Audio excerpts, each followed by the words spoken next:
What's going on, ladies and gentlemen? Welcome to another episode of La Banca Podcast in English. I'm your host, Mark, aka Marquinho, aka Eche Segovia, here rocking the new PSG jersey. Thank you to my bestie down there, little man, for bringing it to me all over from across the world.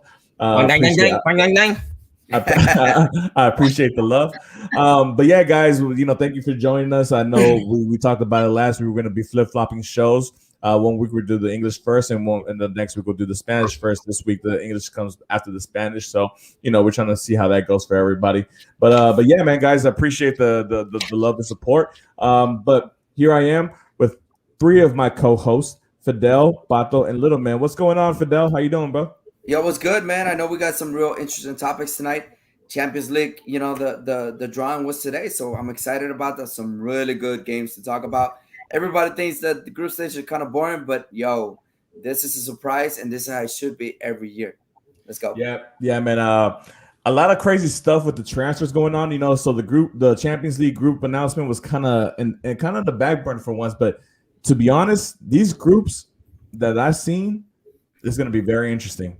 It's going to be very interesting. But before we get to that, Pato, quack, what's going on, bud? How are you guys, Mark? Fidel, how are you guys? A great drawing today. Group B looks like the toughest. F looks kind of right there too. But I mean, we're still in suspense with all these free agents, man. All these transfers. So by Tuesday, we should have kind of a clear path over who's going where, and somebody should be really happy on Tuesday. Yeah, for sure. We'll see, man. There might be somebody happy here pretty soon. So, but before we get to all that, little man, what's going on, bud? Champions League is back, baby.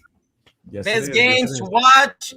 Pretty good games, man. I mean, I love Champions League, man. Champions League it's pretty good, man. It's always good to talk about Champions League. No, for sure. I mean, Champions League is that tournament. Sometimes a lot of people, are always the question, hey, what would be better to win, a World Cup or a Champions League? Champions League or World Cup. But obviously at club level, this is the cream of the crop as far as tournaments go for club soccer and all that good stuff. And a lot of great matches. But we'll just go right into it, man. Champions League today. Obviously, UEFA announced the Champions League groups, all 8 groups. All 32 teams participating in the Champions League. And let me just say, man, it's like a fine pasta, right now that you're just about to go and eat, because I feel that I'm going to be getting out of work kind of late because I'm going to be watching a lot of games on Wednesday, on Tuesdays and Wednesdays, because You're flexible. Pato's flexible. Because I got to watch it, man. I gotta be eating some bars or something because feel like around the time you're going to get the production is going to go down. Yeah, the production is going to go down. But we're gonna go group by group, but we're not gonna spend a lot of time. But we're gonna go group by group. I'm gonna pick one of y'all, and y'all decide what y'all want to do with that group. The question would be, who do you think finishes first? Who do you think advances? And if there's a dark horse in that group, okay? So Group A, man, let's go. Let's start with Group A. Group A has Manchester City, the champions of England, one of the finalists. It's one of the finalists for the Champions League last season against Chelsea. They obviously came up in the runner-up spot, but they made it to the finals. Another step closer to that ever elusive first Champions League trophy. We'll see what happens this year with Pep Guardiola and those guys. PSG, the super team. Messi, Neymar, Mbappe for right now. I don't know what's going to happen. Mbappe for right now. Ramos, Navas, Donnarumma, Hakimi, Verratti, Verratti, De Maria. I see a lot of excitement. Are you still a Barca fan? No. I'm Barca forever, but I'm just saying, right now repping PSG at this moment, so we're gonna go hard. So the super team, RB Leipzig. RB Leipzig, man. I mean, let's just be frank. A really tough job for them, but they're a tough team, a tough young team in Germany. Though one of those teams that are, in a couple of years here, we're going to be talking about a trio of teams in Germany. It'll be obviously Borussia Dortmund and Bayern Munich, but alongside RB Leipzig as well. And then obviously Club Brugge from Belgium. I'm gonna go with, let's see, Fidel. We'll go with you since you're right next to me. Group All right. A, man. Obviously, you know, there's a potential of a big matchup depending on who signs. We'll see what happens. Obviously, these next couple of days, these last days in the transfer windows. But for what's going on right now with the people that are in place right now, how do you see this group going? How do you see this group matching up, and who do you see advancing and winning this group? Honestly, I see a PSG overcoming a Man City. I just don't see it the other way around, even though Pep is a genius. I just think Pep is lacking forwards some way, somehow, right? And at the same time, I don't know how he's going to stop a Neymar, a Messi, or even an Mbappe, right? If he gets to stay. I just see it very difficult to happen, right? And then again, we have a PSG who also has a very solid defense now, right? A very solid number of defenders back there that can really step up and represent. And at the same time, a midfield, right? A really, really good midfield. And I understand Pep's ideology. I understand his concepts, but I just don't see it, man. I just think PSG is going to give that extra step. And with Messi on your side in any team, you got to put them above whomever else is out there. Seriously. Pep will say the same thing, honestly. So I just see PSG being on top of this group. And I think Man City obviously will finish second. And who knows? Maybe there'll be surprises, but I don't see Leipzig or Bruges stealing any points from either one of them. Do you think, before we go to move on to the next group, do you think if Ronaldo is added to Man City, would that change your mindset of who finishes first in this group? No, not at all. And the reason why I said this is because Man City is a team that if they possess the ball and they move into your zone or your area, if you know very well how to sit back, Man City won't be able to penetrate your lines. I think Pep still hasn't found a way to penetrate those lines like that. And I think that's actually the worst way to play a PSG team, whom at this time until today, you have a Neymar who's really fast, you have an Mbappe who's really fast, and you have a Messi who's also very explosive and can create for you. So even if Man City decides to take possession of the ball and PSG decides to sit back, it's going to be just an easy win on a counterattack. Too bad. Okay. Yeah. Moving on to Group B. And before hold on, Mark. Fidel, who played the semifinal between? I mean, who did PSG play the semifinal against Man City? Unless champions. Yes, they did. And who ended up winning? Man City. Man City. What was the only difference? What's the only difference in the squad right now? The only difference was that Mbappe couldn't score because he missed so many goals. That was the only difference. But I still think though Because that Neymar never showed up. Okay. in the second half of the first game, Guardiola would coach Pochettino in the second half of the first game, and then that second half carry on to the next game. That I gotta give to Exactly. But when you saw the first game, you were scared if you were Man City, didn't you? No, Yes I mean, or no? PSG had all sorts of opportunities. Right. So you were scared at the amount of opportunities. The Correct. problem was But the in the- finishing. The finishing was the problem. In the second half, Man City adjusted, and they could have won that game big in the first game. But remember, Pepe has been known, always been known, for a team that's been very possessive, but very weak on the defensive side on transition. Transition meaning the counterattack. Pep is known to be very weak when it comes to a counterattack. So that's how the Chelsea beat him. That's how Chelsea beat him. Exactly. So, moving on to Group B. And like I said, before I name off these teams, a lot of people are already looking at this group as the group of death. Obviously in these tournaments, there's always that one group where it's just stacked top and bottom. And so let's go with the names. Atletico Madrid, champions of La Liga last season. Liverpool, Champions League winners in 2019 and Premier League champions the year before that. Porto, a powerhouse in Portugal. I believe they finished second in the Portuguese league this past season. AC Milan, Milan team who I love, and they're going through a resurgence right now, and this is a great first step for them to get back into the glory days of Milan, finishing third, I believe it was third place in Serie A. Pato, I'm gonna go with you for this group of death, man. Heavy hitters. These are big names historically, big names. Champions Leagues, Liverpool has Champions League trophies. Porto has Champions League trophies. AC Milan Champions League trophies. Atletico Madrid have been finalists recently in the past decade a couple times. What do you think about this group, man? How stacked it is, and then obviously, who do you think is going to come out on top? And who do you think is going to advance? Very strong group. I think Atletico and Liverpool probably will advance. My key here will be that if teams won't have to lose points at home, because if the other team goes in there and gets 1 point out of you, you're already at a disadvantage. Might as well just losing a game at home. I think to me the home field advantage is going to be very key in this group. But I mean, Milan is not ready for this.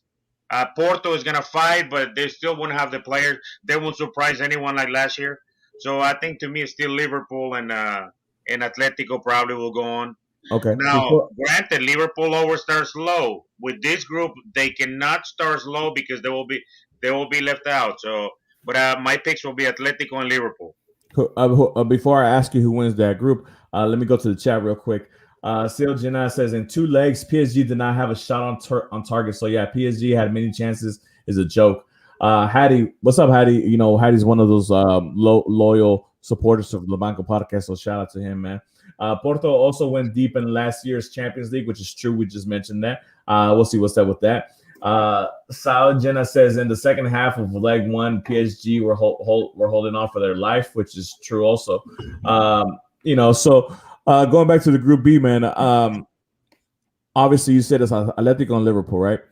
Now, obviously, the last couple of times that we've seen Atletico and Liverpool play,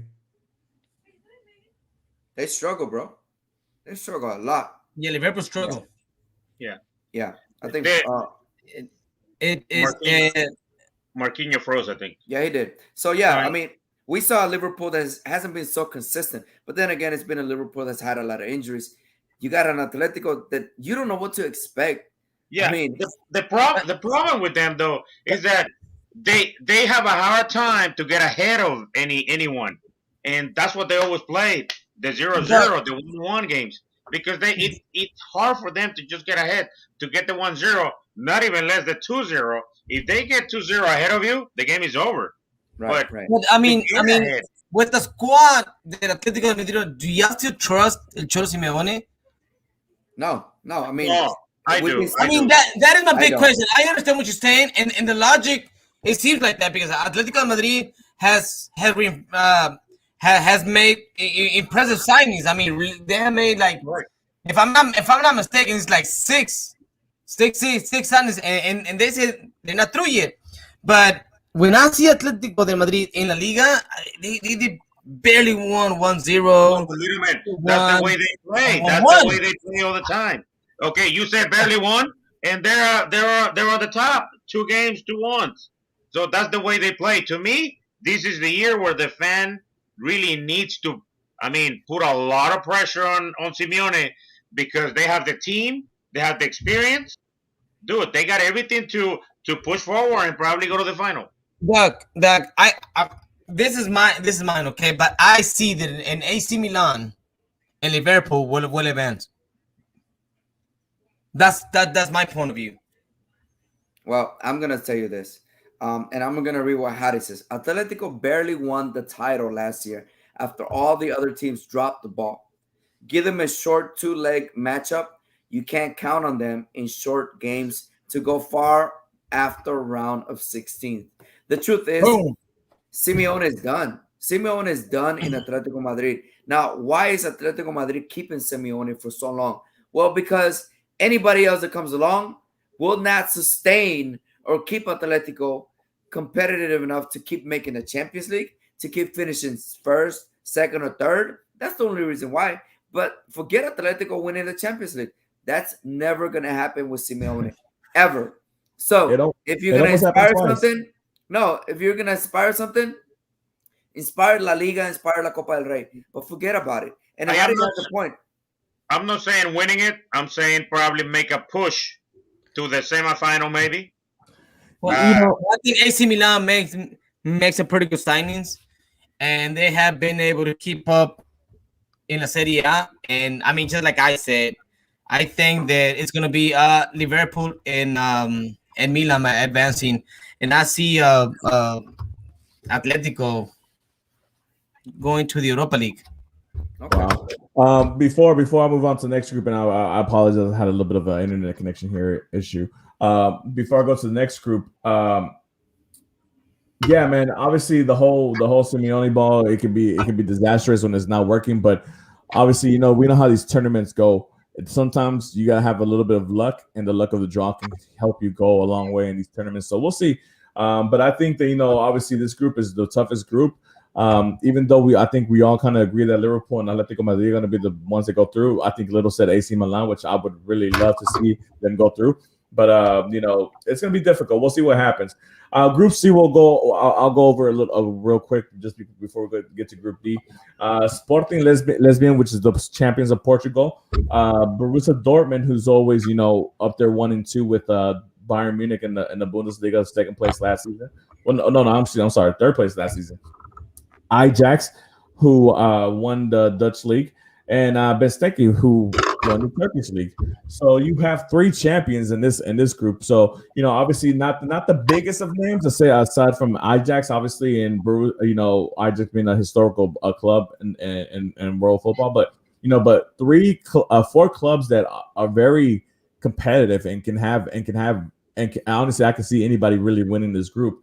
I think it's going to go to Borussia Dortmund and Ajax, just because of the size of the teams that they have and the talent depth that they have in that Group C. But I wouldn't be surprised if Sporting or Benteke, give them a run for their money. I think it's going to be a very tight one of those groups that go to the last match day before we identify who's going to move on to the next round and the knockout stages for that Group C. But moving on to Group D, little man, Inter Milan, Real Madrid, Shakhtar Donetsk, and Sheriff Tiraspol, which I think that's Jacob's team. I know Jacob. I think you're on the chat here right now.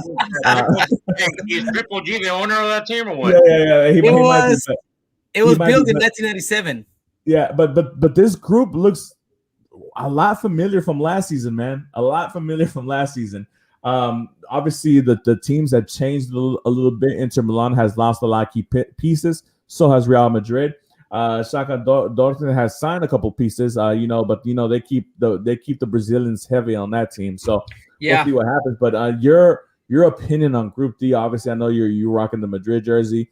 Do you think Madrid has an opportunity to actually win this group, or do you think they'll just qualify and help to keep going forward? They shoot. I mean, they have out of the 3 teams, they have a better squad. Now, does a better squad guarantees you make it to the next level? No, because last year we saw that Inter Milan had a way better than Real Madrid and way better than Shakhtar Donetsk. I can't remember the other teams, but they didn't even end up qualifying. So, no, it doesn't guarantee nothing, but by history, Real Madrid should be able to make it. I think Real Madrid should be able to make it. It's not gonna be easy. It looks easy, but it's not gonna be easy because you gotta play those games. But like I said, like you said, like Inter Milan just let go of his goal leader, which is Lukaku, and the only one that I am afraid of is Shakhtar Donetsk. Like you said, those Brazilians that they get. They're not the greatest stars, but they're the guys that make the job happen, and that's what you want at the end of the day. So, yeah, I see Real Madrid going first, Shakhtar Donetsk the second. I don't see Inter Milan qualifying again. It's very interesting. Obviously, that's a repeat from last season. It's a very interesting group because like I said, there's a lot of dynamics that we have to take into consideration here. Obviously, with all the changes from the teams and things of that nature. So, I mean, it could be a lot different. Let me go to the chat real quick before we move on. Hattie, who's very active in the chat, man. I appreciate that, Hattie. She says, Shakhtar's a sneaky one, though. They can steal a few points from all of them. And that's what they did last season. They did that against they did that against and it has to do with the weather, too. You remember, every time they play the champions, it's like 20 degrees over there. I mean, but, obviously, it's one of those things where sometimes you get the luck of the draw where you're playing more home games or you play against a team that's playing their league matches against a much tougher opponent. sometimes you get the luck of the draw. But whatever happens, you got to play the game. You can't just go out there and say, "Oh, this is going to be a W for us easily." And Shakhtar, obviously, last season in this group, they showed that they were able to play on par with these teams, even when they were fully loaded. And now that these teams are a little bit weakened, and at this moment, obviously, we don't know what's going to happen in the next couple of days as far as transfers. But I feel like Shakhtar can surprise somebody. Now, who's going to be surprised? Is it going to be Inter all over again, like Little Man said, or could it be the mighty Real Madrid? We don't know. Things sometimes don't go the way you think it's going to go, but I think Shakhtar is one of those teams that can be a dark horse in that group, and they can show their skillfulness and their talent. Hey, but my question to Pato and Littleman is, how much money is Florentino Perez giving UEFA so that they can get the easiest group stage every freaking year for the last decade or so? You talk about winning 3-4 champions in a row. You got through the group stage and even the round of 16 so easy the last 2-3 years. I mean, you have faced Inter Milan and Shakhtar Donetsk twice in a row. What are the chances of that? It's like winning the lottery, bro. Okay. So come on. How much money you PSG's gonna face Man City again. Come on, give him some credit on that. You're gonna get to lose again.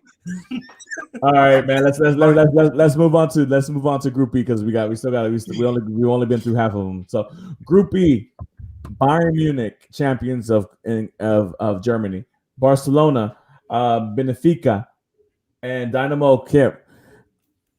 It's obviously the two big dogs here is Barcelona and Bayern Munich, and Benfica is one of those strong teams from Portugal as well. I believe they finished third place in the Portuguese league.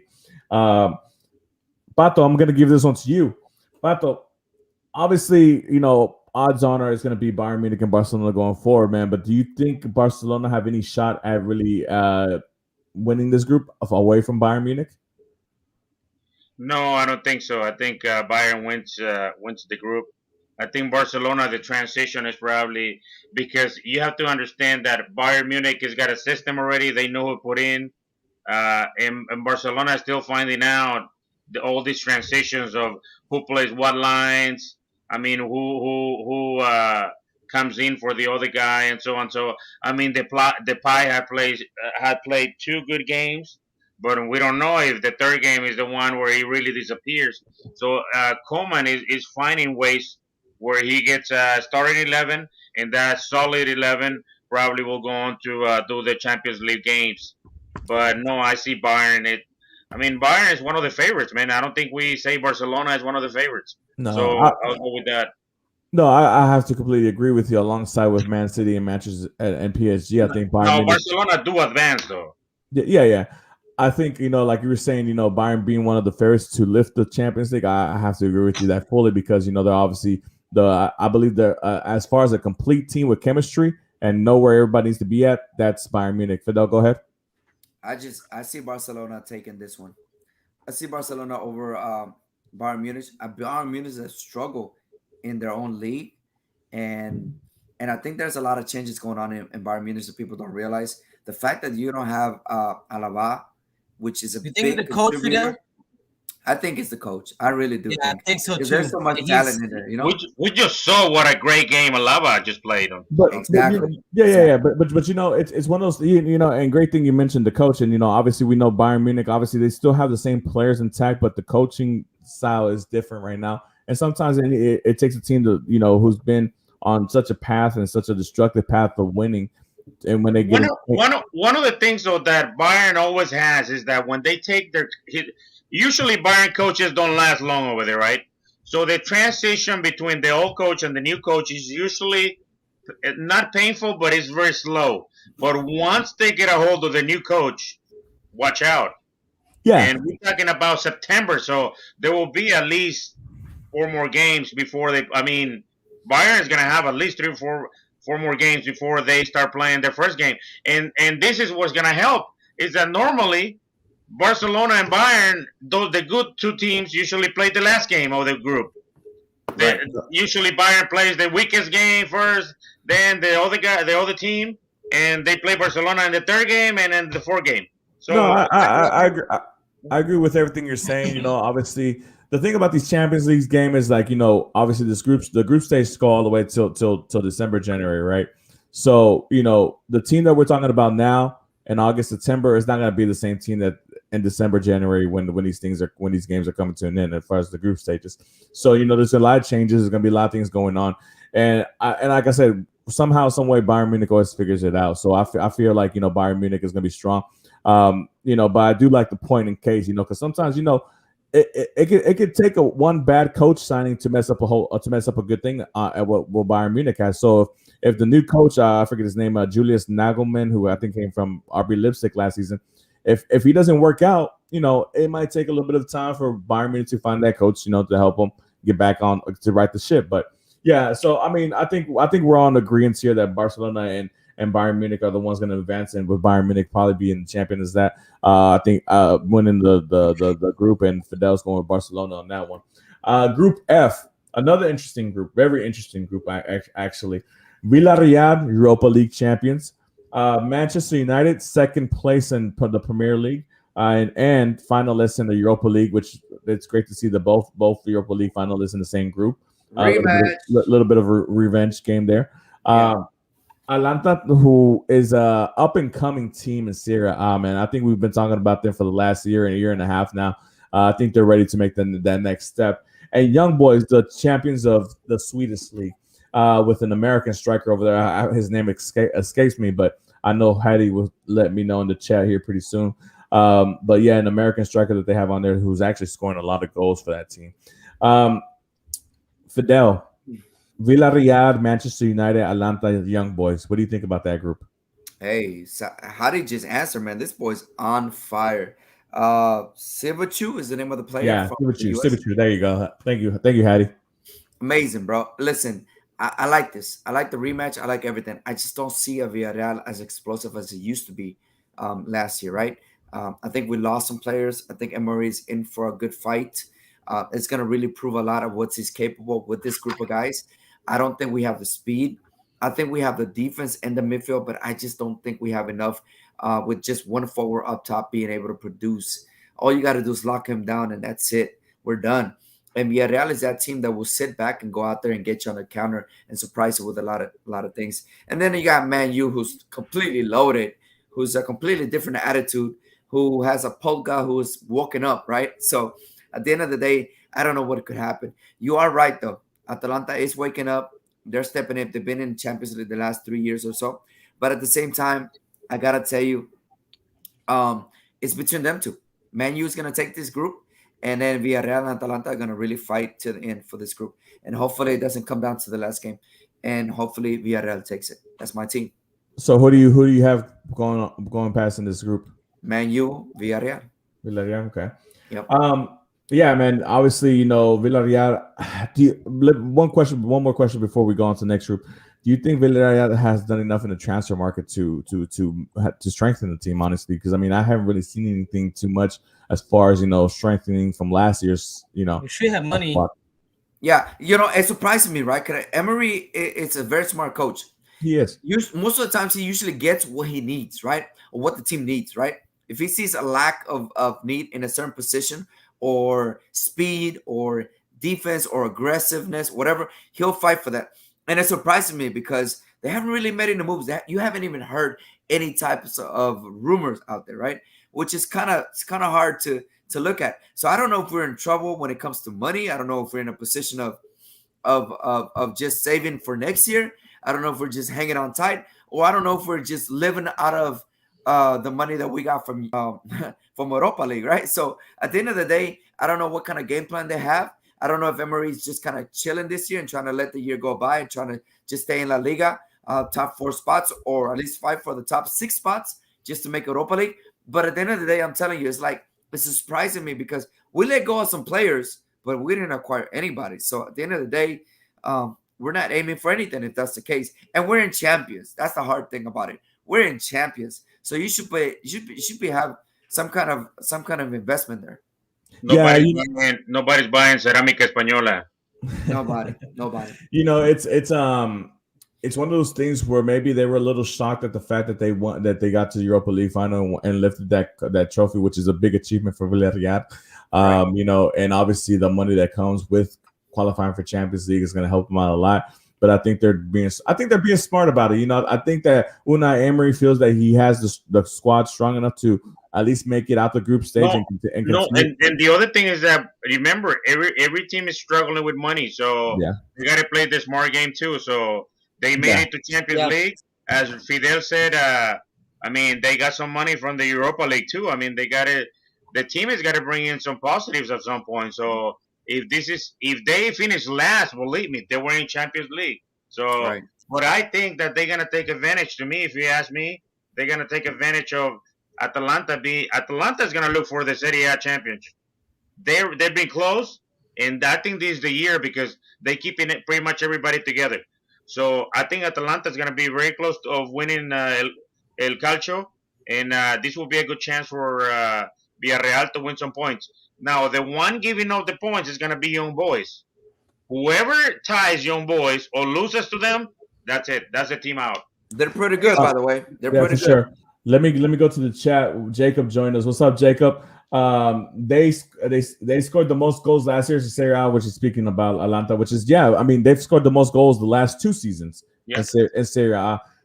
They have a very dynamic offense, and that coach right there, man. The problem is that they play too dynamic, too open. They get score on too.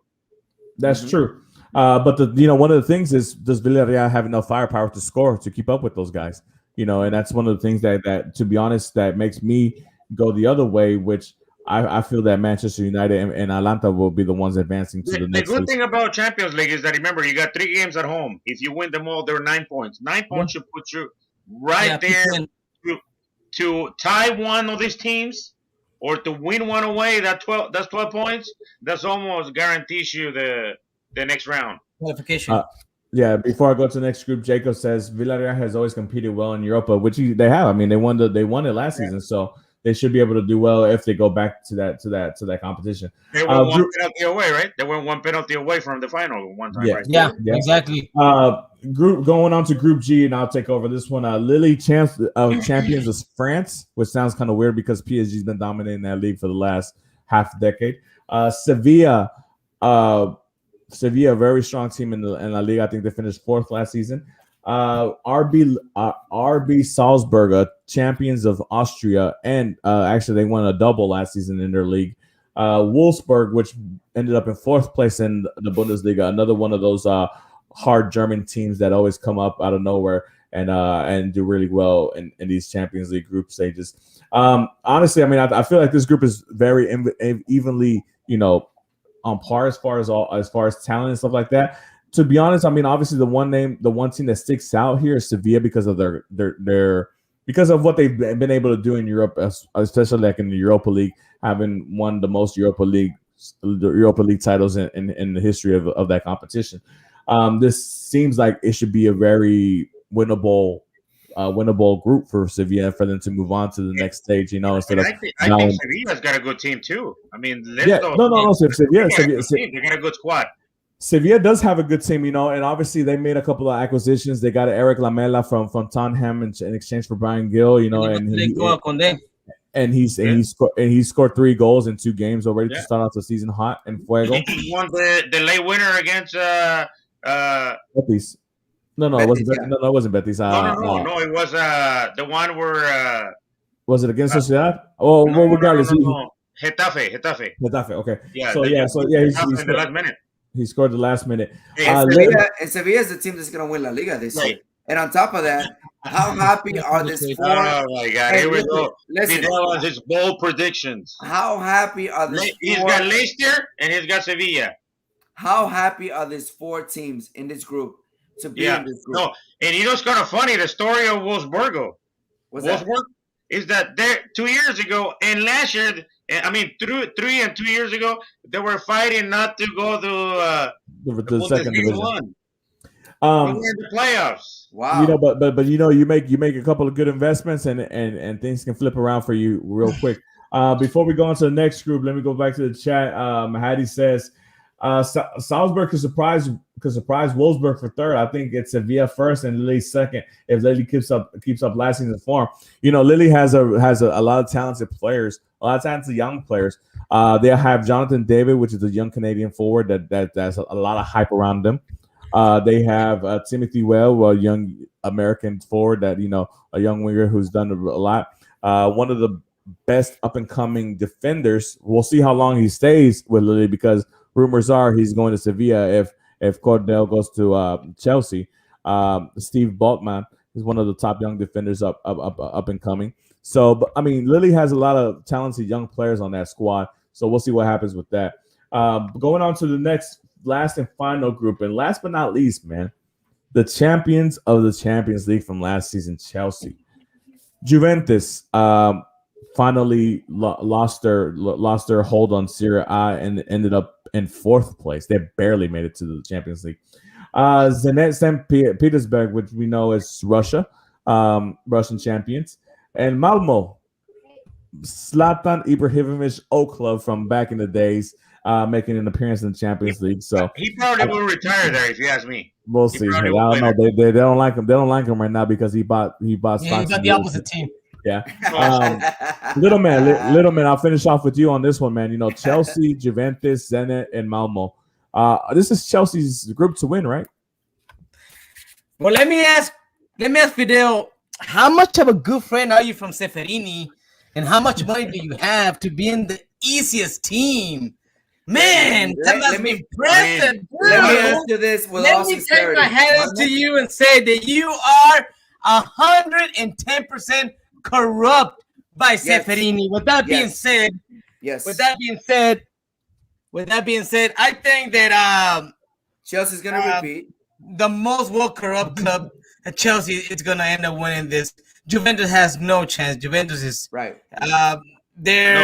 They haven't made any signings. Plus, they're about to let go one of their guys. I just feel like you guys are jealous because Chelsea's finally on top. And I'm just and you guys have no money. Let me say this. I am gonna be honest with you. You're gonna salary cap we either. are giving Stefanin a lot of money under the table. We are. We're not gonna lie. But you, Real Madrid, you give him billions of dollars to Stefanin, and you keep lying that you ain't doing nothing about it. I'm not gonna lie. We are putting money under the table, and we're making it happen. We'll talk about that. We'll talk about that some other time. Little man, let me ask you this question before we move on to the next topic, man. Juventus, how lucky are they, to be honest? Because if Juventus, obviously, you just mentioned that they're about to lose one of the best players in the world. They're in transition right now. But honestly, if Juventus was in any other group, it looks like they'd be out for the group stage on paper. I think Juventus is going through a transition at this moment. I think they're going through a transition. I think they made a big mistake with Pirlo's being a coach. And then their economy hasn't done very well with the signing of Cristiano Ronaldo. They had to pay him a lot of money. And at the end of the day, it ended up working. I think Juventus, they're going to end up being second. But I this one, right, I see that Chelsea's going to just walking it like a walk at the park, Well, and what scares me is that Juventus is in for a rude awakening against Chelsea. That game in Stamford Bridge is going to be something to watch because this is the time where Chelsea can easily put 3 on them or 4. Yeah, Chiellini and these other partners. They're gonna that day they're gonna have to get before that day they're gonna get a lot of rest because man, it's gonna be bad. They better bring the Pope to the building. The Pope better be in the building just so they can be on the safe side. It's one of those things where obviously in the Euros, Bonucci and Chiellini were the best duo as far as in the back. But against that Chelsea velocity and that speed that they have up front, and then you have that beast Lukaku doing what he's doing, it's going to be a little bit tougher for those two. But we'll see, man. We'll see. It's one of those things. But yeah, but before we go to the next topic, Jacob says billionaire owner playing with his lunch money. Laugh out loud. Hey, it might be true. Hattie says Juve seems like they're in a rebuilding phase. They fizzled out in the round of 16 unless they luck out and land Ajax or Villarreal. Right. It's like I said, it's one of those things where sometimes tournament play can be a little deceiving because sometimes you get the luck of the draw and you get a squad that isn't on the best, whatever. But No, but we'll see. but We'll see. here for Juve, I think everything is going against them because I don't see Inter being they might be in the round of 16. Yes, I don't see Milan being on the round of 16. So out of the other teams, out of the let's say bowl two, there is gonna be like the 7 teams that I can go against you.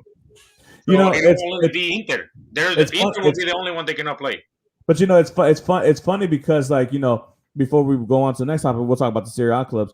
Inter won the league, and they get paired up against Real Madrid and Shakhtar Donetsk. AC Milan came in second, and they get paired up in the group of death. Atalanta came in third, and they're going against Manchester United and Villarreal. Juventus comes in fourth and barely makes it, and barely beats Napoli for that last spot. And they end up with the cakewalk of a group, but that's neither here nor there. But obviously, all these teams, the things that they all share in common, obviously it's a good foundation. And when we talk about good foundation in this podcast, we're talking about Rock Creek Ready Mix. Let them know, Fidel.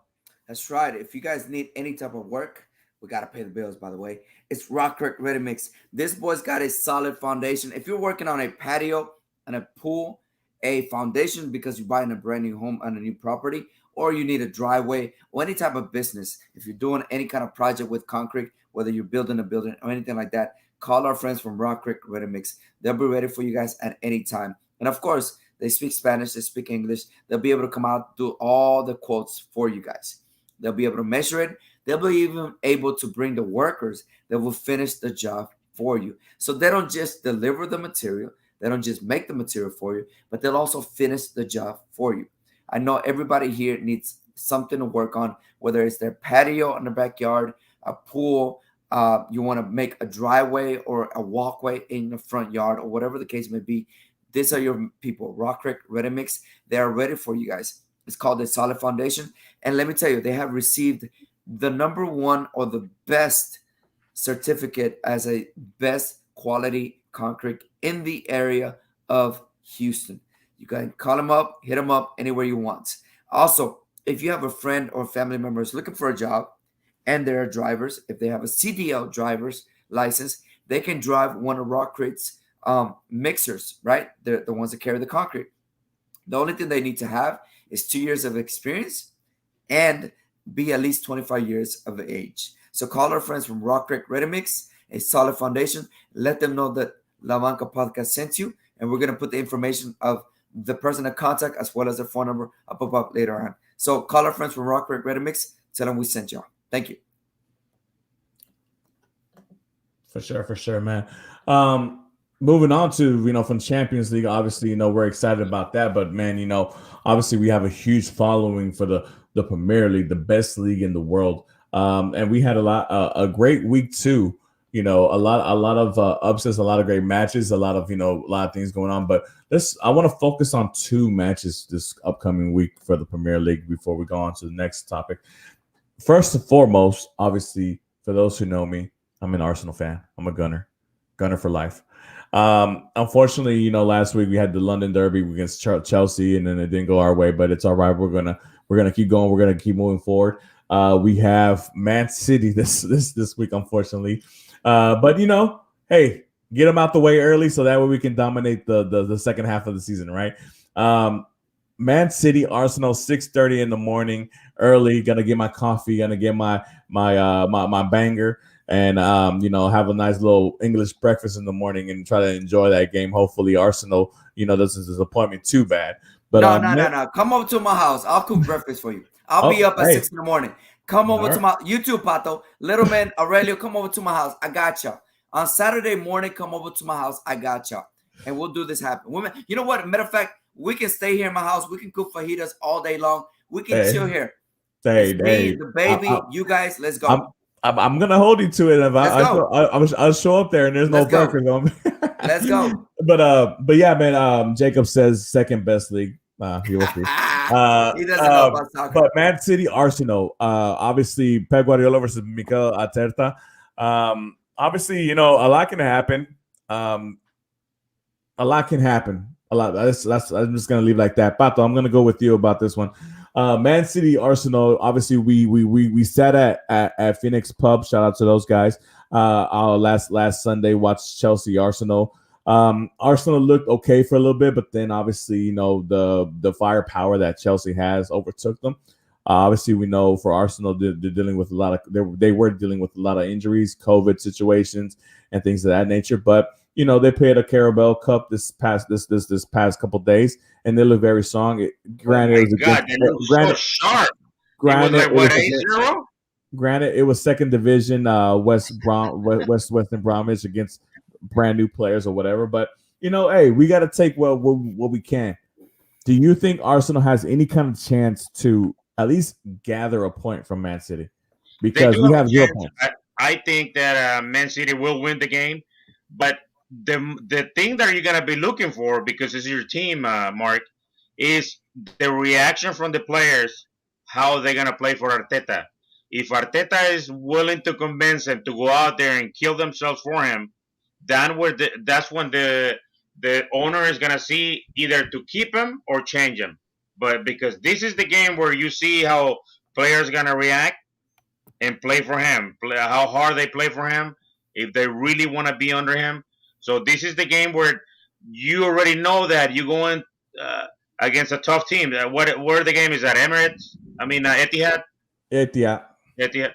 So the game you're gonna be away. So my assessment here will be I think Man City will win the game, but the most you're looking for is how the team reacts, how hard they play, Yeah, and that will determine whether they keep the coach or they let the coach go. I think if Arsenal shows a poor showing and they lose 5-0, I think there's going to be He's some gone. Arteta's serious gone. questions about Arteta. But Hattie, who's a fellow Gunner as well, man, Arsenal just needs a few extra weeks to get back from holiday. We've got Odegaard back. We've got some confidence back. He also says the last time we beat City, Pablo Mari and Rob Holding were our center backs. So I'm not counting us out. Really depends on our players. Jacob says they need some kind of fighter on the squad. They don't have anybody who plays with fire. Which I mean, who knows? I mean, it's one of those things where, I mean, our players are not that as far as fighters. I mean, the one guy who we thought was going to be our, Thomas Partey, unfortunately he's now injured. But it's a very interesting thing that Hattie says. Obviously, I think we do play Man City pretty well. I think Arsenal as a club overall, even though we've been having a bit of a lackluster last couple of seasons, we do get up for these big games, so we do come out and show out. But the thing is, not just show out. I think we need to start winning, and obviously for this season, we need to start getting some points. Because I mean, to be 3 games in and have no points, that's going to be a little bit of a tough pill to swallow. Even if we do show up a lot in that game, and whatever, I think we need to at least get a point out of this, even though we're on the road, just to bring confidence back a little bit, as far as with the fan base and the club as well. Fidel, let me ask you this real quick before we go on to the next matchup. Aubameyang, obviously he's our top goal scorer, for the last couple of years. Hat trick over the week, this past couple of days. Do you think his confidence is back? Do you think he's going to be, the old Aubameyang that we know from past years, and can help us, lead the charge as far as scoring goals? Because in the Premier League, we have no goals scored up to this point.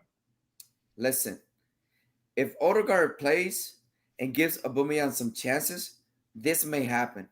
And the only thing Aubameyang needs is some passes, some through balls, some options, some creation out of there, man. Aubameyang's a finisher, bro. Yes. And I know you got Smith Rowe. He's the future. You can move him to the side or whatever and put Odegaard right there as a 10.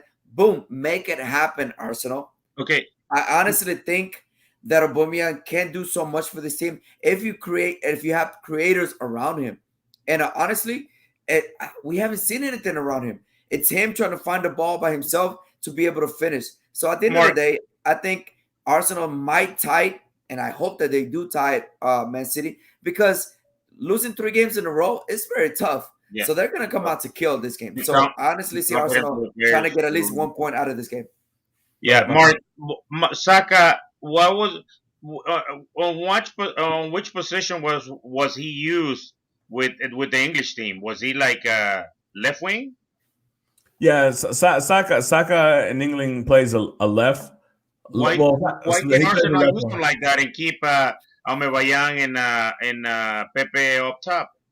Well, yeah, I mean, obviously, look, the thing about obviously Aubameyang's our 9, right?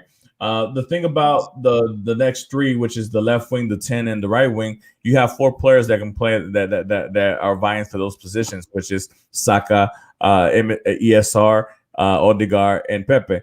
You know, and which all 4 are quality players. It's just which 3 of those 4 are going to give you the most, and who and that 4th one, will he be that quote unquote super sub that comes in and picks up the pace when everybody else is kind of running on fumes a little bit. And It's an interesting dynamic. Obviously, Arteta's obviously focusing on a lot of youth, to try to get them, to lay the foundation out for this Arsenal team. Obviously, we kind of hope that we will be doing a lot better up to this point, but it's a slow and steady race. I'm not gonna sit here and not act like I'm not frustrated about it, but obviously I've dealt with this with other clubs and Arsenal through the last few years, they struggled to get a good defender, dude. I mean, Yeah. they sign in David Luiz, they sign in all these sorts of guys, but they cannot find a true defender. They're band-aids, but Jacob says missed too many chances last weekend. They actually played better in the second half and had plenty of goal scoring opportunities, which, like we mentioned, they did. But obviously is one thing to have opportunities, but there's another thing to put them in the back of the net. And now that you have Aubameyang back and Lacazette back, hopefully we got those guys back that can put them in the back of the net. The next match that I want to talk about, Premier League, obviously is a big one, and I know Fidel has a lot that he wants to talk to us about this one. But Liverpool Chelsea. Obviously, Chelsea coming off a big last year, winning Champions League, winning the UEFA Super Cup, and things of that nature. Liverpool, not so much. They did manage to qualify for Champions League, but they had a disastrous season with nothing but full of injuries. All their center backs were gone. Joe Gomez, Matip, Van Dijk, Trent Alexander-Arnold, Robertson. I mean, their whole defense was in shambles. But, obviously, we forget what they were able to accomplish the 2 years prior to that, winning Premier League and winning Champions League themselves. So I'll give you this question, Fidel. This is a heavyweight matchup. Chelsea versus Liverpool. 2 great teams, 2 great coaches. What do you think the outcome is this for this match? And do you think if, especially with the run that Chelsea's going on right now, it's a show me game for Chelsea to really show the Premier League and the world out there that they're for real? Yo, so this is a wake up call for both teams. Really, I'm a Chelsea fan, right? But if we can beat a Liverpool that's getting to 100% of what it was 2-3 years ago when they were in Champions League and they won the Champions League, my man. It's a plus for both. So it's a wake-up call because it tells you what you need to work on and what you can't really be too confident about, right? This is a Liverpool that doesn't really have a lot of pressure on. This is a Chelsea team that really has a lot of pressure coming into this game. Because you got to think about it. Even though it's early in the season, it is a really good matchup. And like I said, it is the right time for it. It tells you what you really need to work on.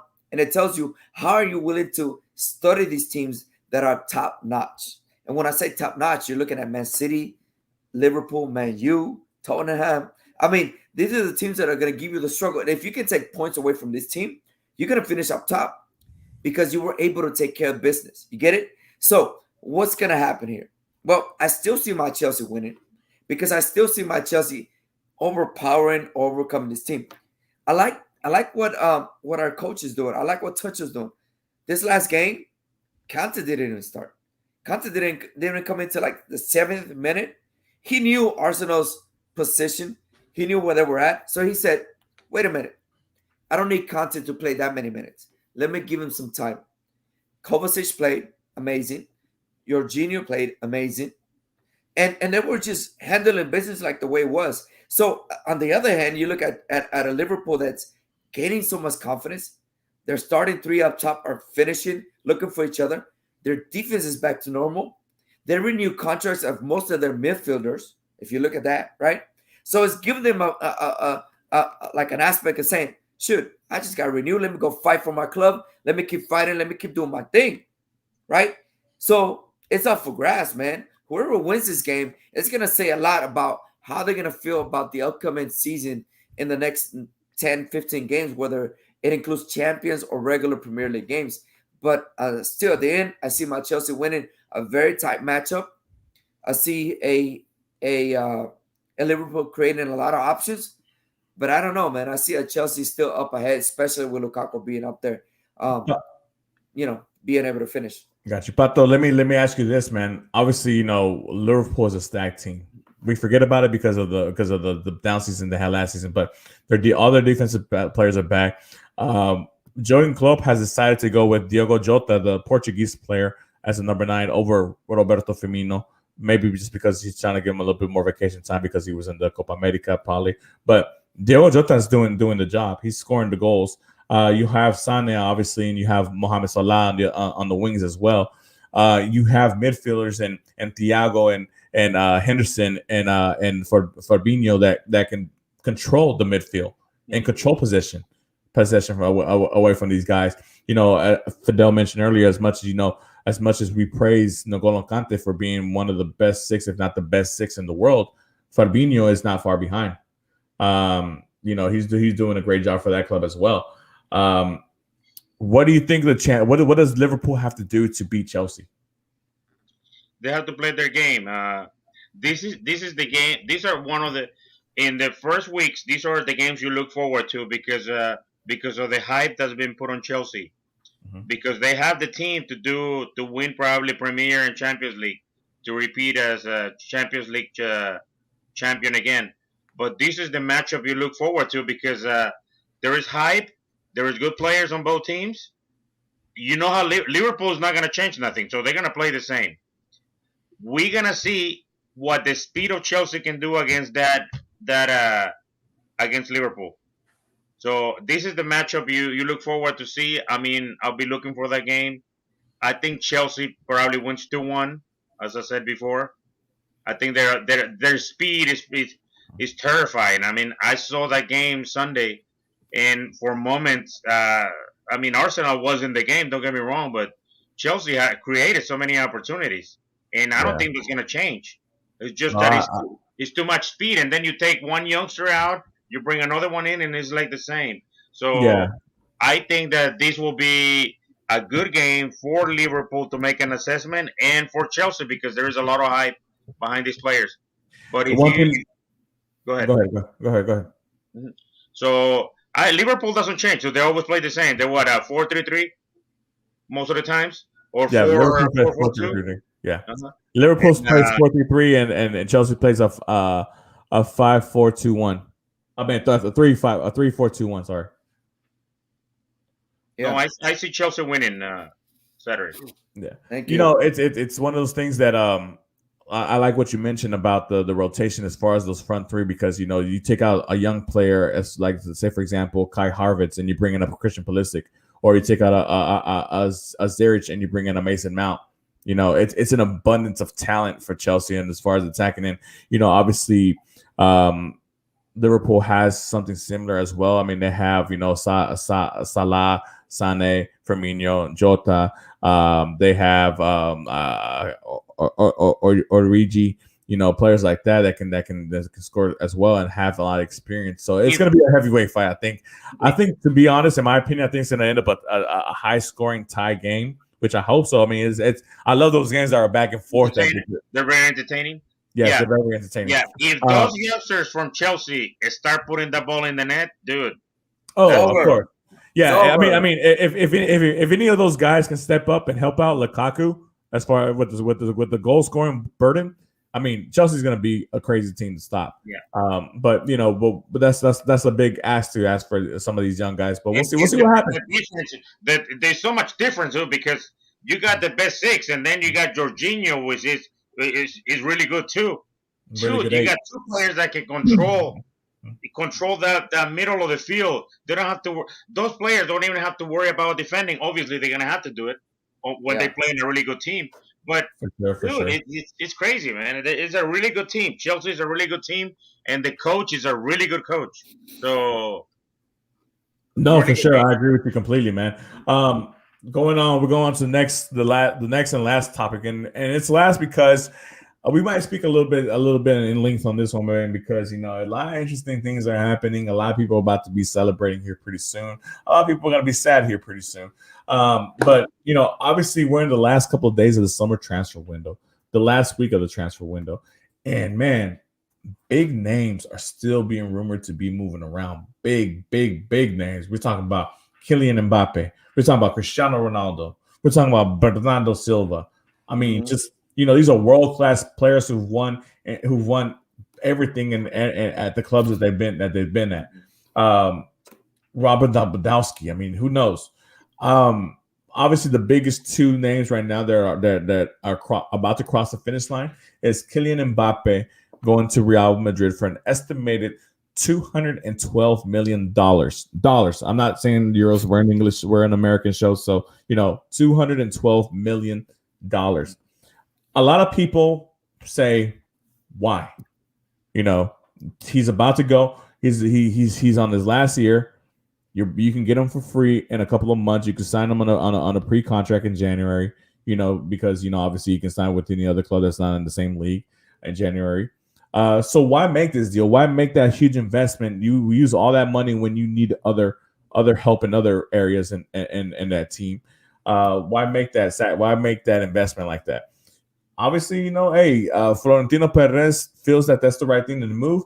Kylian Mbappe has told the PSG front office and PSG owners that he wants out of Paris and go and head to Madrid. That's his dream. That's his childhood dream and everything. That's what he wants to do. Fidel, I'm going to ask you this. Do you think it's a mistake on Real Madrid? Well, no, let me rephrase that. Do you think it's a mistake in Kylian Mbappe's part to kind of force his move and not at least see what this super team can do and what they can achieve? So there's two sides of the story. Let me go really deep in here. And I'm going to make speculations. I'm going to make assumptions. You can take it however you want. So I know I have Hattie over here. I got Omo over here. You guys are chatting everything, and you're listening to everything that we're saying. Check this out. We have a Real Madrid that's thinking, oh, shit.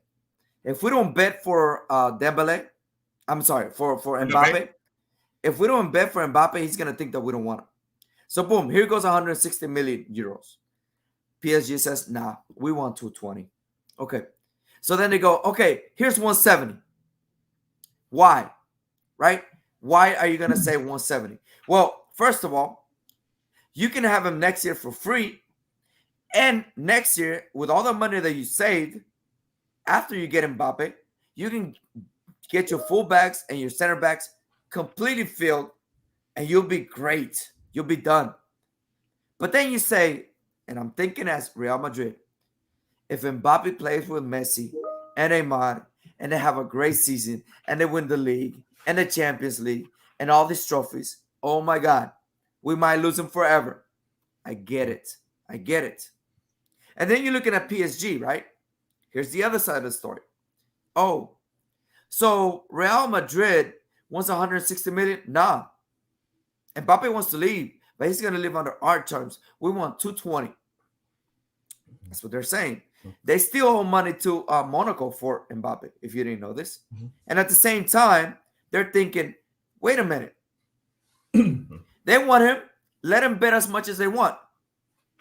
I think PSG is just playing with Real Madrid. I think they don't care about the money. I think they know that they can still convince Mbappe, even if it's just for one season, to play with Messi and Neymar, to be able to accomplish so much, to be able to have so much fun, and to be able to prove that they can have the best players in the world in one single team and enjoy it and throw it into Real Madrid's face. And I think they're leaving it to the last second so that they can say, no, we're not going to sell him. And even though we're going to lose on a lot of money, we're still not going to sell him. And they're going to laugh in their faces because they have all the money in the world. PSG does have all the money in the world. And they don't need it.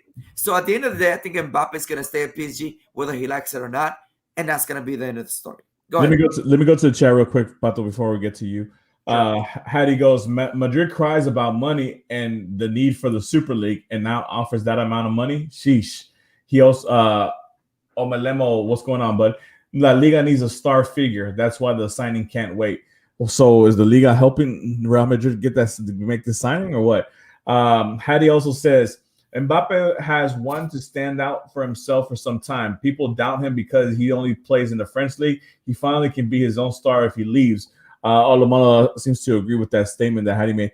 Look, man, before I get to you, Pato, and your opinion about the Mbappe transfer, because obviously we all know that you're a Madrid fan as well, but you're one of those Madrid fans who actually, are a little bit, chill about it. The thing is, Mbappe, he's a young guy, 22 years old, right? He has his whole career ahead of him still. It's crazy what he's been able to accomplish at such a young age. Already won a World Cup, has dominated the French league, won everything in the French league, right? Has done great showings in Champions League. Obviously, the only thing missing is a Champions League trophy. But I mean, to be given the opportunity to possibly have been given the best chance to win that Champions League trophy and your home club, which is Paris, because he's a French boy.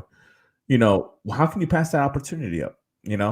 How can you just say, man, I want to go to Madrid because I want to be the star of my own team and things of that nature, which obviously would be the focal point. But but Madrid is in shambles right now. They have no defense. This Madrid team, they can't do anything else aside from signing you. While you have a Paris Saint-Germain team that's loaded. You have 2 players for every position, loaded, ready to go. Pato, let me ask you this now. If Mbappe does go to Real Madrid, does that help with any chances of them winning La Liga or anything like that? Do you think Real Madrid has any capability of lifting any kind of trophy if Mbappe comes over to La Liga this season? To La Real Liga, Madrid, maybe. I will say probably Copa del Rey also, maybe. Champions, no. There are way better teams than Madrid right now. Even with him, Madrid will not be favored. There's way better teams than him. I think to me the whole deal, the way the pandemic has hit everyone's pocket, right? To me, the whole idea, Florentino has to put up this show that he's got to show PSG that they won Mbappe, right? So he's got to put up a bid. It doesn't matter how much it is. He did it. He said 160 million, right? To me, though, if the player doesn't want to sign with the other team, that shows you right there that he's probably not signing. You got to take the risk that he's gonna play 1 year with Messi and Neymar. And dude, if he feels that that's the way he wants to go, that's the way he wants to go. That's what I don't understand about Florentino Perez, But and that is why I don't agree with Little Man the way he. but Granted, then, it's but not up didn't to him. Go ahead, Mark. no, but didn't we hear this story last year with Messi? Messi wasn't going to sign with Barcelona. Mhm. Messi was not going to sign with Barcelona. He was ready to go. Man Right. City, PSG, whoever, right? Then he plays with Barcelona, sees the project, sees Yeah. the future of Barcelona. Messi, his whole idea of Messi was signing with Barcelona, except that Bartomeu did everything so wrong, where he didn't leave Messi much of a choice to sign. We can say Messi could have signed for $1, right, and stay at Barcelona. But a lot of in real football, things in real negotiations, things don't work like that. Yeah. My opinion to me is that uh, Florentino has to offer this money to show that they want Mbappe. Mbappe, if I'm a player, I stay with them the whole year and play with Messi and Neymar and probably win or go to the final, whatever it takes me, right? Because that team also has to function. It's not a sure win.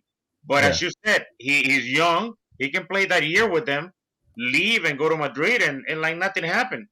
To me, the whole idea, the whole thing is just wrong to me because it looks like uh, PSG is throwing money, Chelsea is throwing money, Real Madrid is throwing money, but they all, I mean, Chelsea and PSG probably don't need it, but Madrid do need that money though.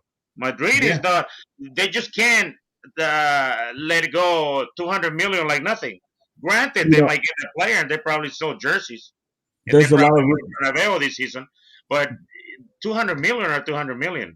If you're There's a lot. taking care of a team, you don't want to end up like Barcelona by making I don't want to say bad contracts, but a contract that's gonna tie you in there because you already have players.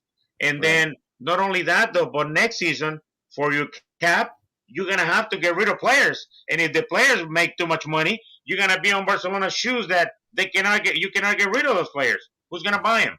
The So there's a lot of rumors, obviously, swirling around about people being in Mbappe's ear. People like Paul Pogba, who's going to be out of contract with Manchester United, whose dream is to play with Madrid, who's a French national team player with Mbappe. Karim Benzema, who signed a 2-year extension to stay at Real Madrid, who's a French international player who just obviously. So a lot of rumors are swirling around that those two are very heavy in his ear. About coming to Madrid, coming to Madrid, coming to Madrid. And what you say is very true, Pato. Obviously, if Pogba does come to Madrid next season, because he is coming on a free, guess what? He's going to have an inflated salary because Correct. he's coming on a free. Mbappe, he's going to be the highest paid player in La Liga, for sure.